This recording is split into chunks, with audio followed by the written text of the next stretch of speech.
जय हिंद साथियों, स्वागत है आपका एक नई वीडियो के ऊपर। जैसे कि आपको पता ही है, मेरा नाम डॉक्टर चंदन है और लगभग पिछले 5-6 साल हो गए मुझको प्रैक्टिस करते हुए और लोगों की मदद करते हुए उनकी बीमारियों को जड़ से ख़त्म करने के लिए। ठीक है, सो माय डियर फ्रेंड्स, इस वीडियो के अंदर हम समझने वाले हैं कि बहुत ही इंपॉर्टेंट टॉपिक है, बहुत ही सेंसिटिव टॉपिक है। वो ये है कि अगर आपके प्राइवेट एरिया के अंदर यानी कि जांघों के बीच में फंगल इन्फेक्शन हो गया है तो कौन कौन सी सावधानी है जिसको आपको रखना बेहद ज़रूरी हो जाता है। क्योंकि आप इलाज करा रहे होते हैं वो सब ठीक है, अच्छी बात है अगर इलाज कराना है, लेकिन अब जो सावधानियां हैं बरतनी यानी कि जो आपको बचाव करना है वो जानना बेहद ज़रूरी हो जाता है। अगर ये सब चीज़ें करते हैं तो आपका फंगल इन्फेक्शन की जो समस्या है यानी दाद खाद खुजली की जो समस्या है बड़ी आसानी से और जल्दी रिकवरी करने लगती है। ठीक है, तो पूरा इस वीडियो के अंदर इसी के बारे में डिटेल में समझने वाले हैं। लगभग 5 से 6 पॉइंट हैं जिसमें मैंने पूरा डिटेल में आपको समझाया है कि कौन कौन सी सावधानियाँ हैं जो कि आपको विशेष रूप से ध्यान देनी है अगर आपको फंगल इन्फेक्शन हो रहा है तो। ठीक है माय डियर फ्रेंड, चलिए बात करते हैं पॉइंट नंबर 1। अगर आपके प्राइवेट एरिया के अंदर फंगल इन्फेक्शन है या दांत खाज खुजली की समस्या है तो सबसे पहले एक चीज़ आपको समझना बेहद ज़रूरी हो जाता है, वो है अर्ली ट्रीटमेंट।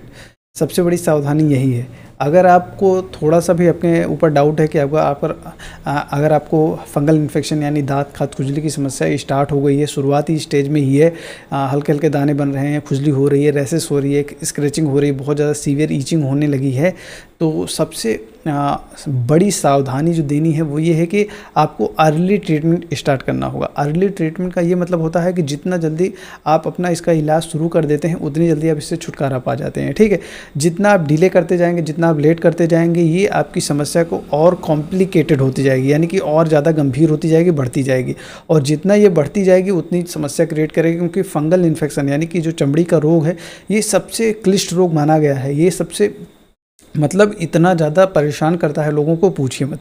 और ये स्प्रेड करने लगेगा पूरे शरीर के अंदर, यानी कि कुल मिला के आपका जो पूरा शरीर है देख रहे हैं ना, वो धीरे धीरे मतलब पहले एक जगह पे आपके होगा, लेकिन धीरे धीरे अगर उसको छोड़ते जाएंगे पर जैसे कि तैसे छोड़ देंगे, ट्रीटमेंट नहीं कराएंगे, सही टाइम पे इलाज नहीं करेंगे तो वो धीरे धीरे बढ़ जाएगा। तो पॉइंट नंबर 1 क्या है? Early treatment. अगर आपको थोड़ा सा भी डाउट है कि मुझको ये समस्या स्टार्ट हो गई है तो डेफिनेटली आपको ये चीज़ विशेष रूप से ध्यान देना है। अब बात करते हैं point number 2, avoid sharing personal items.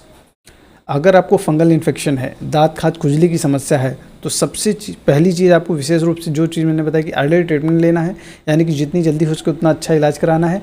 दूसरा है कि अवॉइड शेयरिंग पर्सनल थिंग्स, यानी कि अगर आपको ये समस्याएं हो गई हैं तो आपको अपनी पर्सनल चीज़ें किसी भी अन्य व्यक्ति के साथ, फैमिली मेम्बर में, दोस्तों के साथ या किसी भी रिश्तेदार, जहाँ भी आप जाते हैं वहाँ बिल्कुल भी किसी के साथ शेयर नहीं करनी है। अपनी जो पर्सनल चीज़ें हैं वो अपने तक ही सीमित रखिए, अन्यथा आप बहुत ज़्यादा, क्योंकि इससे रिस्क जो होता है आपका बहुत ज़्यादा बढ़ जाता है, यानी कि जो समस्याएं आपकी थोड़ी बहुत रहेंगी वो थोड़ा सीरियस हो जाती हैं और बहुत ज़्यादा बढ़ने लगती हैं। आपका पर्सनल जो आपका तौलिया इस्तेमाल करते हैं अपने शरीर को पोंछने के लिए, साफ़ करने के लिए, वो आपका पर्सनल होना चाहिए। आप जो बालों में कंघी करते हैं वो आपका पर्सनल होना चाहिए। आपकी जो चप्पल पहनते हैं, क्योंकि सबसे ज़्यादा फंगल इन्फेक्शन कहाँ होता है? वो पैरों में होता है, तो जो आप चप्पल पहनते हैं वो किसी के साथ शेयर नहीं करना है। यानी कि कुल मिला के आपको अपना चप्पल, कंघी, तौलिया और सबसे बड़ी चीज़ पर्सनल चीज़ में क्या होता है? कपड़े, यानी कि क्लॉथ। अगर आप किसी की व्यक्ति के कपड़े पहनते हैं तो बड़ी समस्या है, और अगर आप अपना कपड़ा भी किसी और को देते हैं तो भी समस्या वाली बात है। तो आपके अपने जो निजी कपड़े होते हैं वो किसी के साथ शेयर नहीं करना है अगर आपको ये समस्याएं हैं तो। फंगल इन्फेक्शन अगर आपको हो गया है तो आप अपना गारमेंट्स जो होता है, अंडर गारमेंट्स यानी कि आपकी जो इनर वियर होती है, जो आपकी चड्डी होती है, उसको किसी के साथ शेयर नहीं करना है, ना किसी की पहननी है। ये सबसे बड़ी चीज़ें हैं, क्योंकि यही बेसिक गलतियां करते हैं जिसकी वजह से लोगों को इसका भुगतान बहुत लंबा करना पड़ता है। ठीक है, तो आपको अपने किसी भी प्रकार का अपना कपड़ा किसी के साथ शेयर नहीं करना है, किसी को देना नहीं है पहनने के लिए। ठीक है, ये चीज़ अपने दिमाग में एकदम सेट कर लीजिए, नहीं तो आप परेशान रहेंगे, कोई मतलब निकलने वाला है। ये छोटी छोटी गलतियां हैं जिसकी वजह से लोग बहुत ज़्यादा परेशान होते हैं। ठीक है, अब बात करते हैं point number 3, keep skin dry. ये बहुत इंपॉर्टेंट है। अगर आपको ये सावधानी देते हैं कि कीप स्किन ड्राई का मतलब ये हो जाता है कि अपने शरीर को जितना हो सकते हैं आप सूखा रखिए, यानी कि पसीना रहित रखिए। क्योंकि देखो, जितना भी फंगल इन्फेक्शन आपके शरीर के अंदर ग्रोथ करता है वो हमेशा वार्म कंडीशन में, हल्का जब पसीना बहुत हो रहा होता है तो ही करता है, यानी कि जहाँ वेंटिलेशन नहीं होता है, जहाँ पे हल्का ममस होती है, उमस होती है, वहीं पे फंगस का जो है वो ग्रोथ होता है। और बरसात में भी होता है, हल्की उमस जब होने लगती है गर्मियों के अंदर तो भी ये समस्याएं ज़्यादा बढ़ जाती हैं, ठीक है। आपने ये चीज़ देखी होगी। तो हमेशा आप अपनी स्किन को जितना हो सकता है ड्राई रखिए। और सबसे बड़ी चीज़ क्या करना है, आपको हमेशा जो कपड़े पहनते हैं वो आपको स्किन टाइट फिटिंग कपड़े बिल्कुल नहीं पहनना है। जितना हो सकता है ढीला ढाला कपड़ा पहनिए। और सबसे बड़ी चीज़ क्या है, कॉटन का कपड़ा पहनना स्टार्ट कीजिए, क्योंकि सबसे इंपॉर्टेंट पॉइंट यही है। क्योंकि लोग सिल्क का कपड़ा पहनते हैं जिसकी वजह से गर्मी बहुत ज़्यादा उनके शरीर के अंदर डेवलप होती है और वो बहुत ज़्यादा परेशान होते हैं, जिससे फंगस का ग्रोथ भी बहुत ज़्यादा हो जाता है, ठीक है। तो आप अपनी चमड़ी को ड्राई रखिए हमेशा, कूलर में, पंखे में, एसी में, एसी में तो नहीं, कूलर पंखा ये सब चीज़ों में, या तो फ्रेश एयर के अंदर आप जितना रहेंगे उतना आपके लिए बेहतरी रहेगी, ठीक है।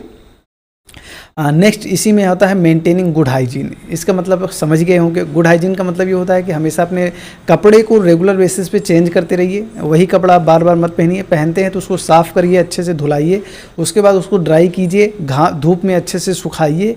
उसके बाद मतलब गीला कपड़ा बिल्कुल भी नहीं पहनना है।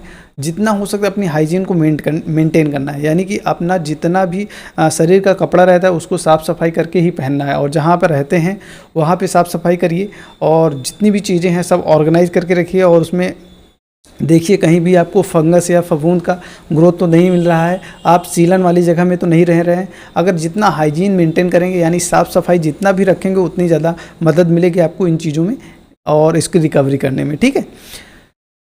हाँ, नेक्स्ट पॉइंट है जो कि सबसे इम्पॉर्टेंट पॉइंट है जो कि आपको सावधानी देनी है, वो ये है कि आपको अर्ली ट्रीटमेंट जब भी कराते हैं, यानी कि इलाज आप जब भी कराते हैं तो आपको कौन सा इलाज लेना है, यानी कि मेडिसिनल ट्रीटमेंट जो होता है वो कौन सा लेना है, ये सबसे ज़्यादा इंपॉर्टेंट हो जाता है। अगर आप ये इस चीज़ में गलती कर देंगे तो माय डियर फ्रेंड ये समझ लीजिए आपका फंगल जो इन्फेक्शन की समस्या है वो कभी जाने वाली नहीं है। क्योंकि सबसे बड़ी गलती लोग यही करते हैं। मेरे पास लगभग ऐसे सैकड़ों पेशेंट हैं जिन्होंने एलोपैथिक मेडिसिन खाई हैं और थोड़ा बहुत रिलीफ हो गया है, या मलहम लगाया है, क्रीम लगाया है, ये सब चीज़ें लगाई हैं और इससे क्या है थोड़ा बहुत रिलीफ हो जाता है जनरली। लेकिन क्या होता है कि लॉन्ग टर्म में आप देखेंगे कि आपका इसका जो ट्रीटमेंट लेते हैं वो लोग सही नहीं होते हैं।